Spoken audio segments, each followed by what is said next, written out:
Good evening. This is Crime Classics. I am Thomas Hyland with another true story of crime. Listen. The High Sheriff of Hampshire County, Massachusetts, and deputies carrying a coffin down the prison corridor, stopping in front of the cell of Mr. Jonathon Jewett and opening the door. Brought you something, Mr. Jewett. Brought you your coffin. Set it down right here, men.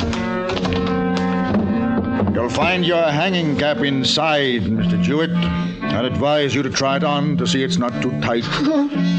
There's been trouble on the gallows with a too tight hanging cap. Look in on you later. You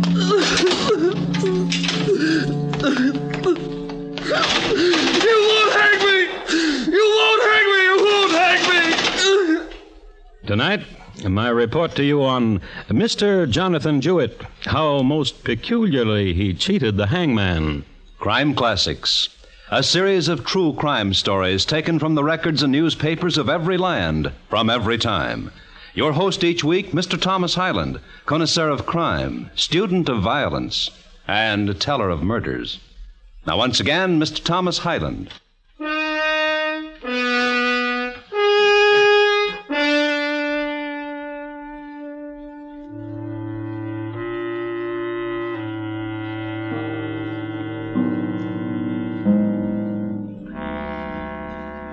Nobody thought of rehabilitating criminals in 1815. Catch a man who committed a crime, or didn't pay his debts, or was not well enough liked, throw him into the local lockup and forget him. It was no different in Hampshire County, Massachusetts in this era. The jail was bleak and consisted of a series of stone pits of correct moisture content for the growth of a fungus on its surfaces, of good temperature range to permit the flourishing of rats and some invertebrates, of foul nourishment to quicken the descent of man into rot. Now, in a certain pit in this prison called Cell 4, lived three men together. George Bowen, pacing. The caged brute, pacing. Isaac Mitchell, humming. Motionless, shaggy Isaac, humming. 18, 19, 20, 21. Lee Partridge, counting, doing what he most liked to do, counting the cracks in stone from ceiling to floor. 6. Tableau. Get along, Johnny. Fast.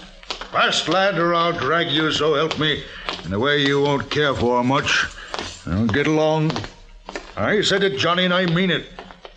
Now, here. Get in. Your home it is, Johnny. And don't take to it too nicely, because you won't stay too long.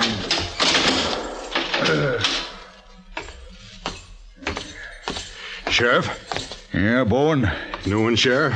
Uh-huh. What's he done? Kill him a woman. Oh, now? Yeah. Gonna hang him? Month from today, Bowen. He'll kick it to wind. Month from today. 1, 2, 3, 4, 5. Orders now. I'll George now, you! I'll George now! George now, you! You start humming more, Isaac, you get the same. George? What? What do you want? Listen, George. What? Well, why don't we talk to the one just came in? Well, why don't we slip out the stone and talk? That's right, George. Talk to him. Psst, you. In there. Hey there, you in there. Over here. Can't see me. Come here to the wall. Bend down now. Halfway to the bottom now. I've taken a stone out so there's a hole big enough to see through. Bend close now. My name's George Bowen.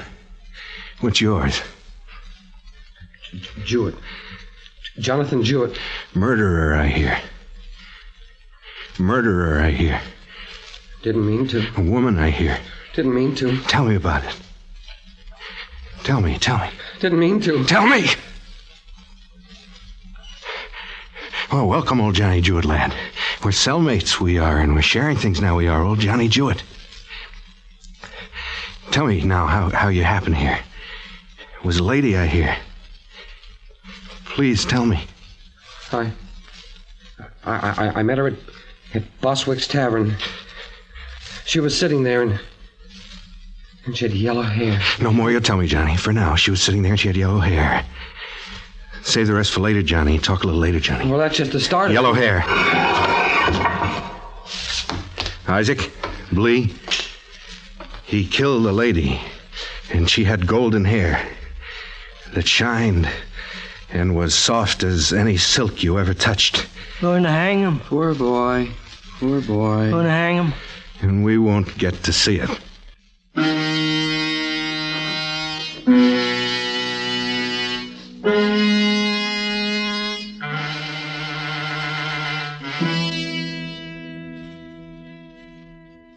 Now, this was one of the biggest frustrations of all. The three friends never got to see anyone hang. The gibbet was outside the north wall of the jail, and so situated they could see nothing. Isaac, who had extraordinary hearing, often claimed he heard the trap door drop, and the three of them would feel then somewhat entertained. And so the days of emptiness spun away, but now, with the arrival of Jonathan Jewett, there was a very pleasant diversion, and this is what it was. George Bowen would pull out the stone. Jewett? Tell me more. Yellow hair and apple cheeks. Tall for a woman and walked easily. And a few hours later... Jewett? Walked easily, and the first time I saw her, she came to me like some floating thing. That was enough for a while. Enough of the story. But one day, you remember... All right. Lively, men. And right in here. Brought you something, Mr. Jewett. Brought you your coffin. Set it down right here, men. You'll find your hanging cap inside, Mr. Jewett. I'd advise you to try it on to see it's not too tight. There's been trouble on the gallows with a too tight hanging cap. Look in on you later. You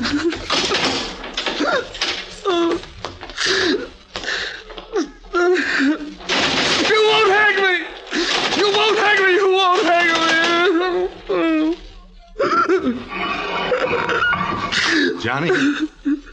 Johnny Jewett? Come here. Come here a minute, Johnny. Like some floating thing. Her name was Hannah. No, listen. I don't want to hear that right now. Listen. They brought your coffin, didn't they? Hanging cap's inside, isn't it? Bowen. Uh-huh.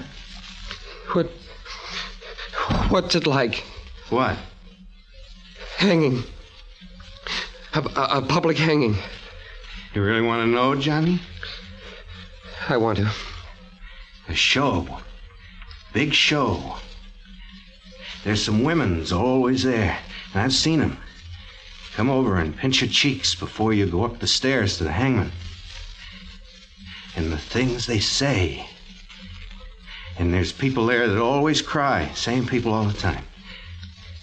And kids running around and hawkers. And you'll be a show, Johnny. A big show. There's... What? What's the matter? Johnny... What? What is it? Wouldn't hang me. Why not? Wouldn't hang me, Johnny. What? What, Bowen? Bowen? Bowen, tell me! Bowen! Bowen, open up the door! Bowen! Bowen!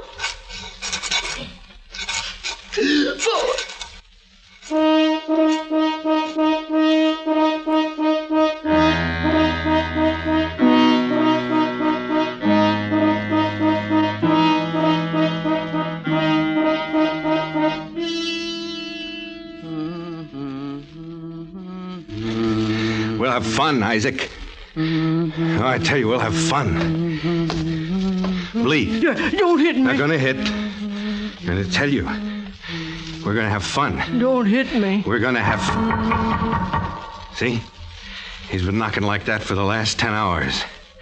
Think I ought to open it to him? Born! Fun. Isn't this fun? Of course it's fun.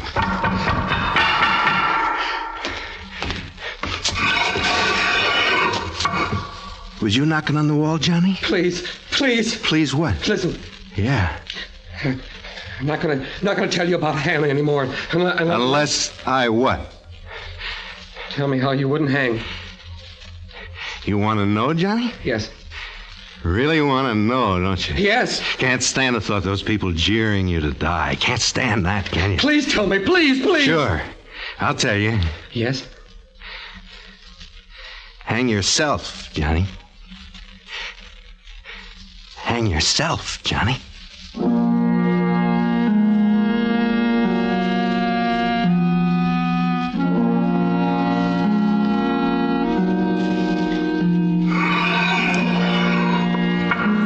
Hang yourself, Johnny. Hang yourself.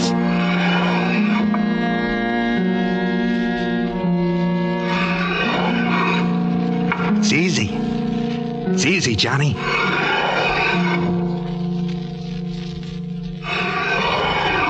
Do it. Do it. And I'd be the only one to watch. Isaac don't want to watch. Neither does Blee. Just me. Do it, Johnny.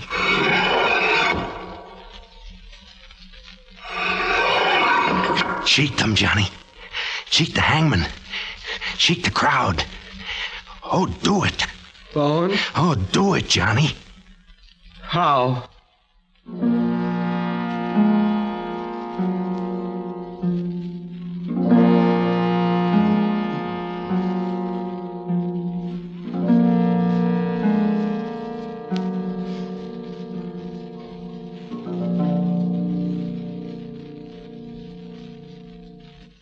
You are listening to Crime Classics and your host, Thomas Hyland.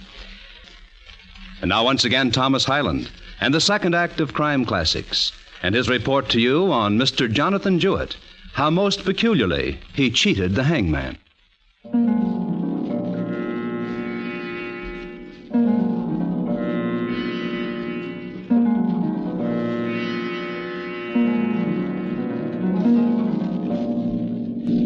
Winters, they say, are not as bleak today or as furious as they used to be in Massachusetts.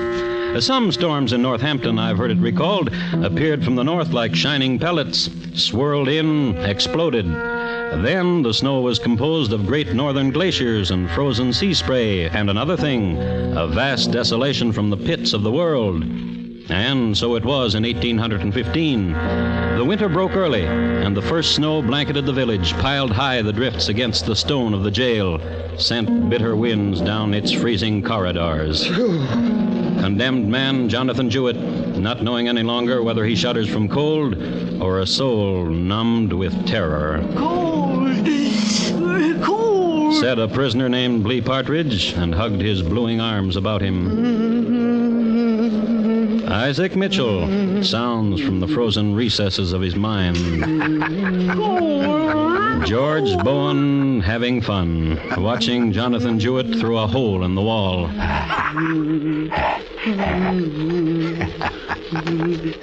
George? George? Yeah? What's he doing? Well. What's he doing, George? Interested, ain't you? Now you're interested. Tell me what he's doing. Staring at his coffin. Now tell me what he's doing. Shivering. What's he doing now? Looking at his coffin. Now? Opening the lid to it. Now? Taking out the hanging cap. What's he doing? What's he doing, George? He's starting to put it on. No! Johnny, come here. Come here, Johnny. He didn't put the hat on, did he? Come here, Johnny. Come.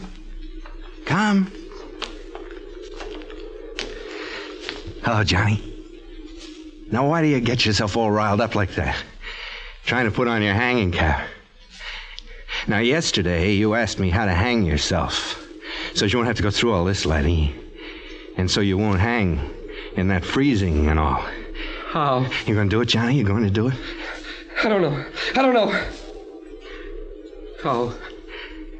I'm going to help you, Johnny. It's the truth I am. Now, tell me, Johnny. Tell me about the lady you killed. Tell me. Come on. I don't know. I forgot. Oh, now, come on. I don't know. I forgot. Forgot? Let me alone. Let me alone. All right, Johnny boy.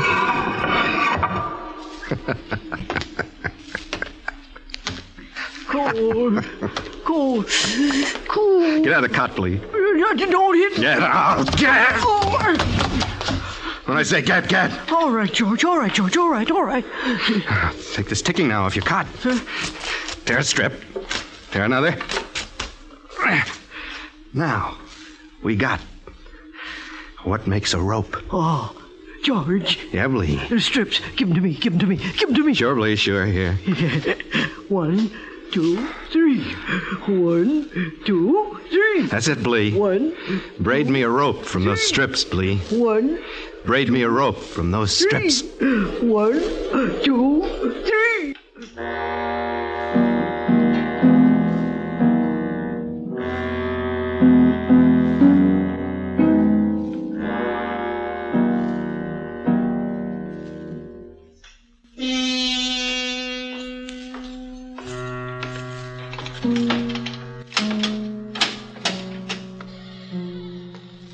Hello, Mr. Jewett.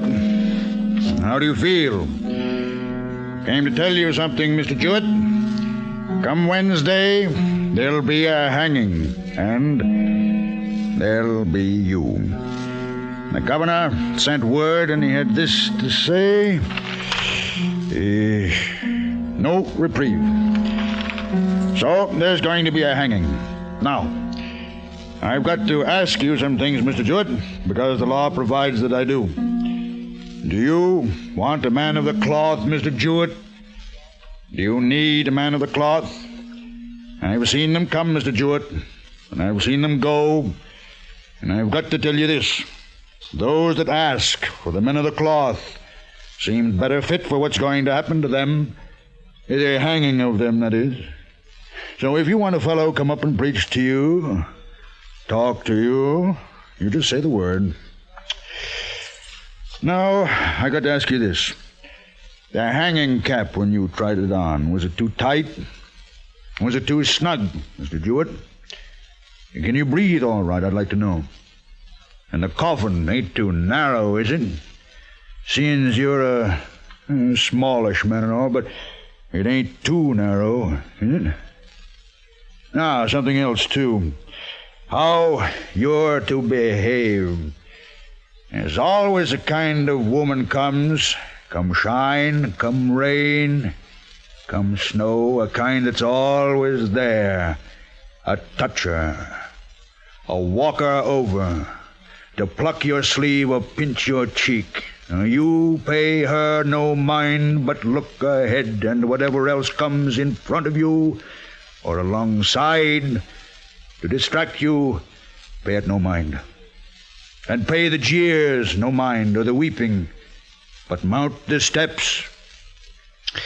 Now, listen, Mr. Jewett, if you've got a little something, $1 or $2 or $3, I'll be glad to see the hangman gets it, and he'll treat you prettily. Tie the rope just right, and just right, and drop you good, straight, and true, and not make you wait too long a time. Think it all over. I'll return again tomorrow.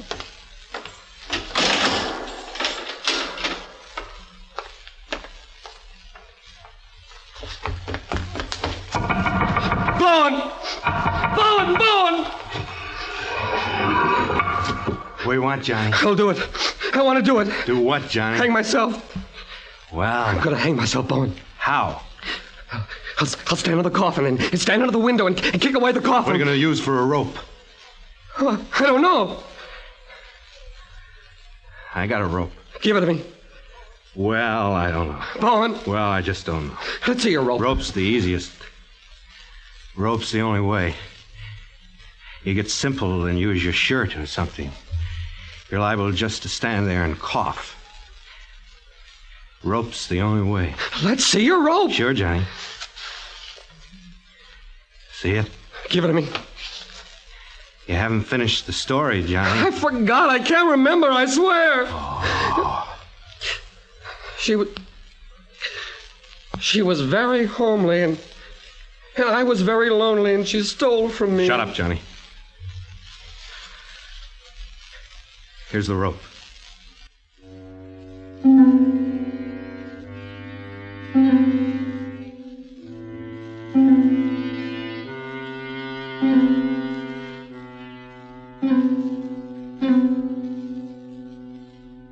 George, Yeah? what's he doing? Staring. What's he staring at, George? The rope. What's he doing now, George? Got his head bowed down, and he ain't doing nothing. Now what's he doing?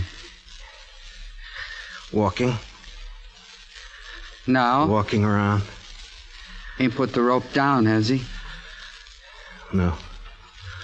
What's he doing now? He ain't doing nothing. Is there coffin under the window? Yeah. Has he tied the rope to the bars? Yeah. What's he doing now? What's he doing?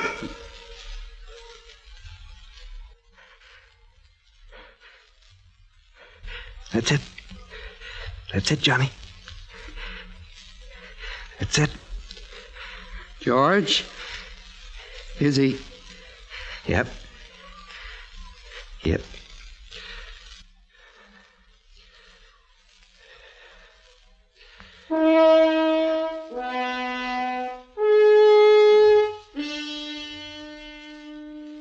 The next morning was Tuesday, and a very cold day. Since it was the day before the execution, holes had to be chopped out of the ice in order to set in the scaffold posts. Once this was done, however, the rest was easy. A simple platform at the top of 13 steps, and a primitive but often adequate spring mechanism as a trap door. Having given the workmen any special instructions they may have needed, the sheriff re-entered the prison and walked to Mr. Jewett's cell to inform him what all the hammering had been about.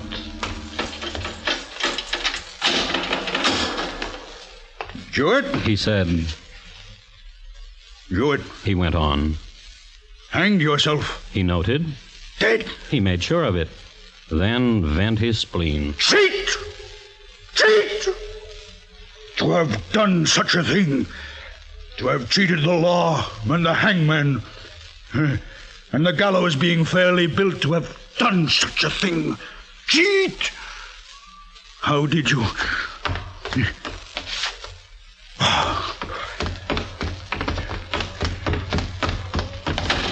Bowen! Come here, Bowen! You killed him, didn't you? Kill who? Jonathon Jewett. Killed him? Gave him a rope. He's hanging with strips of bedding, and his bedding ain't touched. Must be you made him a rope. I ain't killing him, Sheriff. Giving a man a rope. What did you do to him? Now look for yourself, Sheriff. That stone wall between us. What could I do but talk to him? You talked him into doing it, then? You were saying that? Just told him how it is to get hanged in public. No way for a man to die. Is it a way for a man to die, Sheriff? You gave him rope and you told him what to do. You know what that makes you, Bowen? What? A murderer. Same's as if you slipped a knife into him. That's what you are. A murderer.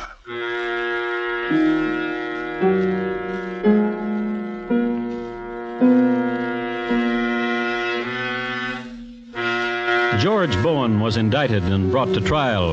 A charge, homicide, murder of Jonathon Jewett, brought to trial on an interesting charge. And the prosecution had this to say. By his own confession, the prisoner admits he advised Jonathon Jewett to take his own life. And a man who advises death, I say, is a principal in murder.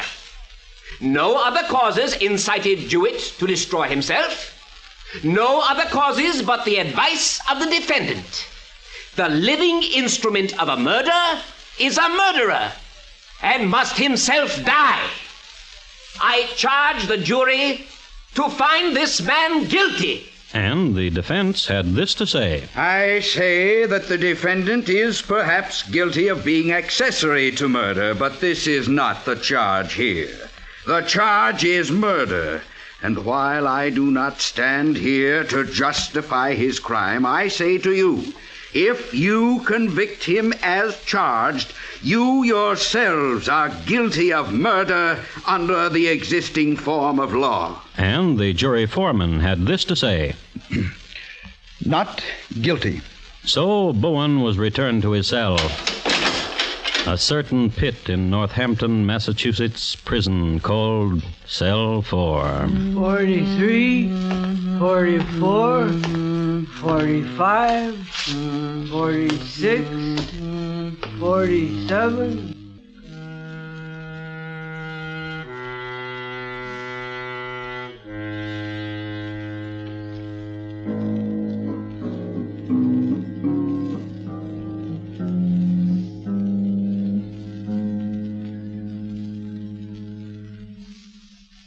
In just a moment, Thomas Hyland will tell you about next week's crime classic.